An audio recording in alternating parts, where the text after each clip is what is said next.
கவின் மற்றும் ஆண்ட்ரியா ஆகியோர் முக்கிய வேடத்துல நடித்துள்ள மாஸ்க் படத்தை விக்ரமன் அசோக் அப்படின்ற அறிமுக இயக்குனர் இயக்கியிருக்காரு. ஆண்ட்ரியாவும் அவருடைய மேலாளர் எஸ்.பி. சொக்கலிங்கமும் இணைந்து இந்த படத்தை தயாரிச்சிருக்காங்க.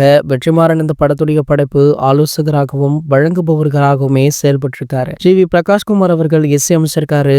இந்த படம் பாத்தீங்கன்னா நவம்பர் 21 அதாவது இன்று உலகம் முழுக்கவே ரிலீஸ் ஆகியிருக்கு. படத்திற்காக நடிகர் கவின் அவர்கள் தமிழ்நாடு முழுக்க சென்று ப்ரொமோஷன் பணிகளை மேற்கொண்டிருக்காரு. அப்படி ஒரு கல்லூரி நடந்த விளம்பர நிகழ்ச்சியில கவின் அவர்கள் பேசி அனைவருடைய கவனத்தையுமே ஈர்த்திருக்காரு. அதுல என்னுடைய படம் வெள்ளிக்கிழமை ரிலீஸ் ஆகுது, அன்னைக்கு எல்லோருமே பொறுப்பா காலேஜ் வந்துடணும், விடுமுறை நாள்ல போய் படம் பாருங்க, எந்த பிரச்சனையுமே இல்ல, சினிமா ஒரு என்டர்டைன்மெண்ட் மட்டும்தான், அதுல எப்ப என்டர் ஆகணும் எப்ப எக்ஸிட் ஆகணும் அப்படின்னு தெரிஞ்சுக்கணும், என்டர்டைன்மெண்டா இருக்கிற வரை எந்த ஒரு பிரச்சனையுமே இல்ல அப்படின்னு ஒரு நடிகராக மட்டுமல்லாமல் ஒரு சமூகத்தின் மீது அக்கறை கொண்டவராக கவின் அவர்கள் பேசியிருப்பது அனைவருடைய கவனத்தையுமே ஈர்த்திருக்கு. பல பெரிய பெரிய நடிகர்கள் கூட இப்படி வெளிப்படையாக பேசுவது கிடையாது. தற்போது வளர்ந்து வரும் ஒரு கலைஞராக அவர் இப்படி ஒரு கருத்தை தெரிவிப்பது மிகப்பெரிய ஆச்சரியம் அப்படின்னு பலருமே கவின் அவர்களுக்கு வாழ்த்துக்களை தெரிவிச்சிட்டு இருக்காங்க. இந்த நிலையில பாத்தீங்கன்னா இன்று இந்த திரைப்படம் ரிலீஸ் ஆகி மக்களால மிகப்பெரிய அளவுல கொண்டாடப்பட்டுமே வருது. நேத்தே பாத்தீங்கன்னா